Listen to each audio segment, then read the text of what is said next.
আসসালামু আলাইকুম সুধীমণ্ডলী, সকলকে অনেক অনেক প্রীতি আর শুভেচ্ছা জানিয়ে শুরু করছি জাতীয় দৈনিক পত্রিকার শিরোনাম নিয়ে অনুষ্ঠান পত্রিকার শিরোনাম। আজ বৃহস্পতিবার ৯ শ্রাবণ ১৪৩২ বঙ্গাব্দ, ২৪ জুলাই ২০২৫ খ্রিস্টাব্দ, ২৮ মহরম ১৪৪৭ হিজরি। অনুষ্ঠানের শুরুতে জানিয়ে দেব আজকের দৈনিক ইত্তেফাক পত্রিকার শিরোনামগুলো।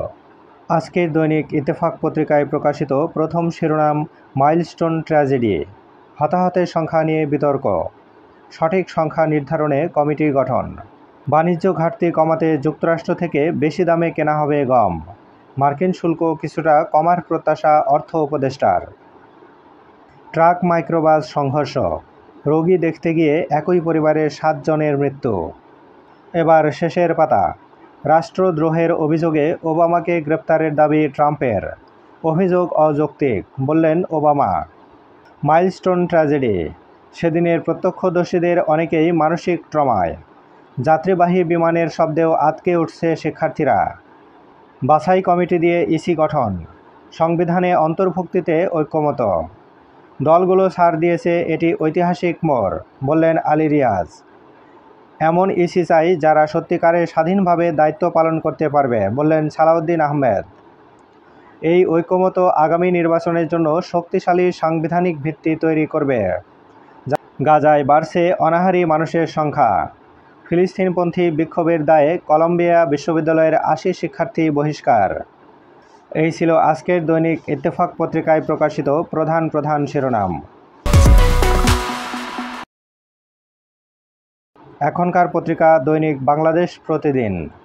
আজকের দৈনিক বাংলাদেশ প্রতিদিন পত্রিকায় প্রকাশিত প্রথম শিরোনাম দীর্ঘ অপেক্ষায় স্বজনরা, সংকটাপন্ন ৮ জন পর্যবেক্ষণে সিঙ্গাপুর প্রতিনিধি দলের, বিএনপিতে গ্রিন সিগন্যাল শতাধিক প্রার্থীকে, দলের নির্বাচনী কৌশল চূড়ান্ত, ভারপ্রাপ্ত চেয়ারম্যানের তত্ত্বাবধানে ৩টি টিম কাজ শেষ করেছে, ৩ স্তরে গোপন জরিপের পর চলছে সর্বশেষ যাচাই বাছাই, মনোনয়ন প্রত্যাশীদের নিজ এলাকায় জনপ্রিয়তা যাচাইয়ের পর দেয়া হচ্ছে গ্রিন সিগন্যাল, জাতীয় ঐক্যমত কমিশনের সংলাপ, নির্বাচন কমিশন গঠনে বাছাই কমিটি স্পিকারের নেতৃত্বে, দোতলা ভবন যেন বদ্ধ খাঁচা, নিচতলা ও দোতলা পুরোটাই গ্রিল দিয়ে আটকানো, ছিল না জরুরি এক্সিট পয়েন্ট, পেছনের জানালা ভেঙে উদ্ধার করা হয় দগ্ধ শিশুদের। এবার শেষের পাতা।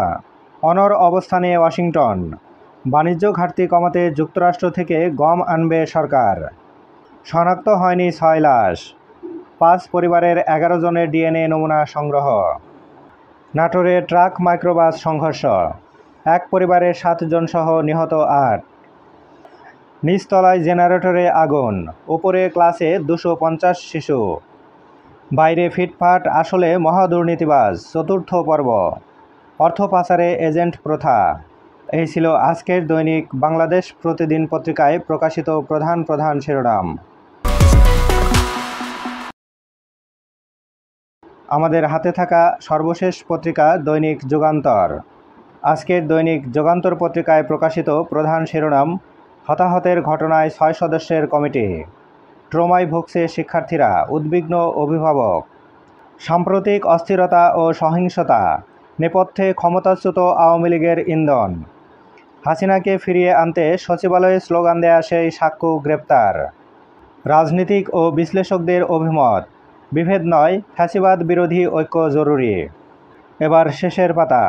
জুলাই বিপ্লবে হতাহতদের পরিবারে সুরক্ষা, আত্মকর্মসংস্থান তৈরিতে আসছে বিশেষ প্রকল্প, ব্যয় হবে ৫৫৮ কোটি টাকা, প্রশিক্ষণ শেষে ঋণ দিতে ২০০ কোটি টাকার ঘূর্ণায়মান তহবিল।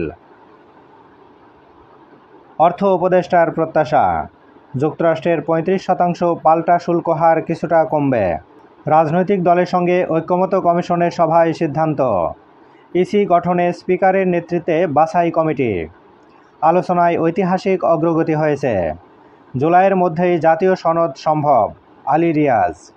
মাইলস্টোন ট্র্যাজেডি, সরকারি হিসাবে নিহত ২৯ জন, আহত ৬৯, আইসিইউতে ১২ জন, ৬ লাশের পরিচয় মেলেনি, হতাহতের সংখ্যা নির্ধারণে স্কুল কর্তৃপক্ষের কমিটি গঠন।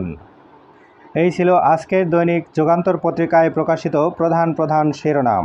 সুধী মণ্ডলী, প্রতিদিন জাতীয় দৈনিক পত্রিকার শিরোনাম জানতে আমাদের চ্যানেলটিকে সাবস্ক্রাইব করে চ্যানেলের সঙ্গেই থাকবেন।